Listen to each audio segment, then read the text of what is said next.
Right, in the previous video, I did share with you how I discovered myself. I had a divine encounter with the Lord Jesus. That is how I discovered my life assignment. That is how I discovered my life assignment. And I did explain that it's not always the same with everybody.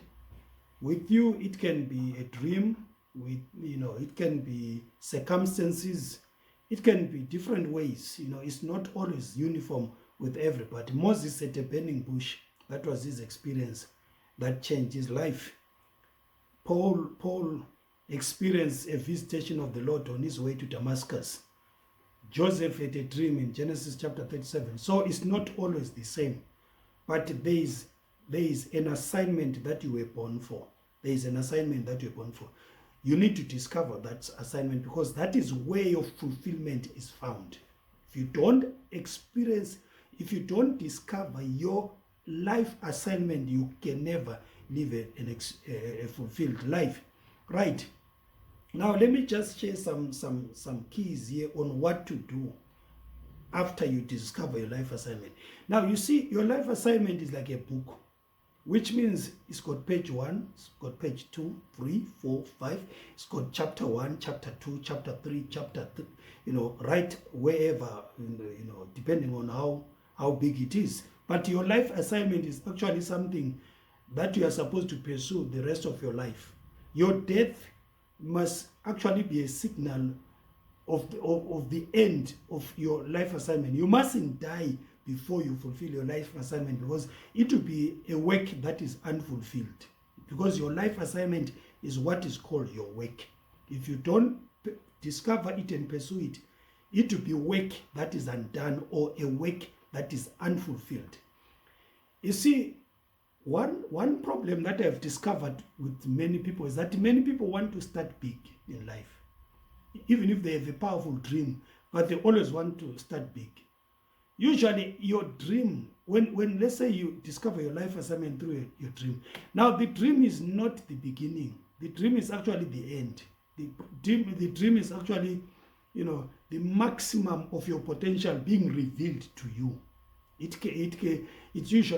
happens like that. You see, God doesn't show you your beginning. He shows you your maximum. Why does he show you your maximum? He is that type of a God. He declares the end before the beginning. He starts to show you the end so that you get excited. He wants to inspire you to go for what?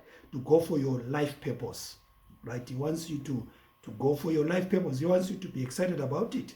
So no matter how big the dream is, no matter how big the vision is, no matter how big the desire is concerning your life assignment, you have to start small. You have to start small. So how did I start small? Me, when God revealed to me that, okay, you're a spiritual leader, you're a minister, a preacher of the gospel, I began to preach. I didn't wait for a pulpit. Nobody gave me a pulpit. I began to preach to some young men in the neighborhood. I began to pray for the sick. That is how it all started, until I got to a time whereby I got some guidance on how to get into a a powerful level of pursuing my life assignment, right? So when I discovered my life assignment, right away I began to pursue it in small measures, right? Small measures. I began to pursue it. Now you see, the biggest problem is trying to start big. There is nobody who is doing a big thing who started big.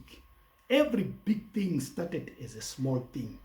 When you discover yourself, that's good. Then you have to begin right away. Now let me give you this key. You have to begin right away. If you postpone, you can postpone until you die. Most people actually are getting older and older, and they always say, God said, or they say, I've got this dream. I always dream this dream. Now, you see, time is moving. Your assignment is something that you are supposed to fulfill in proportion to the time that you are going to live here on earth. So, time does not stop. Time keeps on moving. When you stop, when you are doing nothing, time is moving.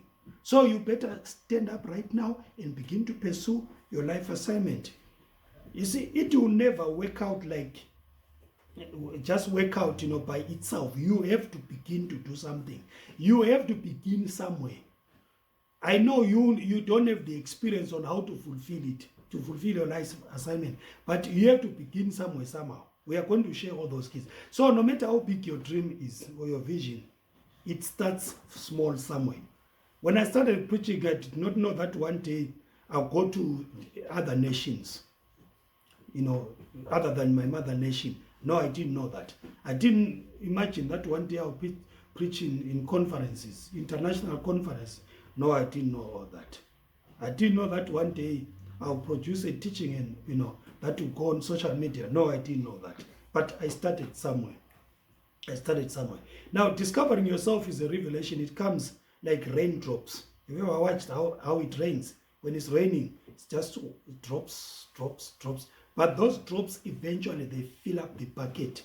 They can fill up the tank, just bit by bit. So as drops increase, the water slowly begins to flow. It grows as you apply yourself to it. I've been doing this for over 30 years now. I now understand even more gifts, my gifts that I use when I'm fulfilling my life assignment. So fulfilling your life assignment is a pursuit. It's something you pursue. That's where you understand yourself, how gifted you are and where you are gifted and where you're not gifted, where you thought you are gifted. All these things. You discover them as you go. Nobody can tell you because nobody has ever been in your assignment and fulfilled your assignment. It's only God who knows. And you too, you have to know you've got that responsibility. So as we close this teaching right now, I want you to know that you have an assignment for your generation. If you don't fulfill your assignment for your generation, nobody's there for you. Nobody's there to fulfill your assignment for you. Decide today that your assignment is your life responsibility. You have to go for it. If you haven't found it, no problem. You'll find it as we teach, as we go along with the teaching of this book called The Power of Self-Discovery that I wrote. God bless you.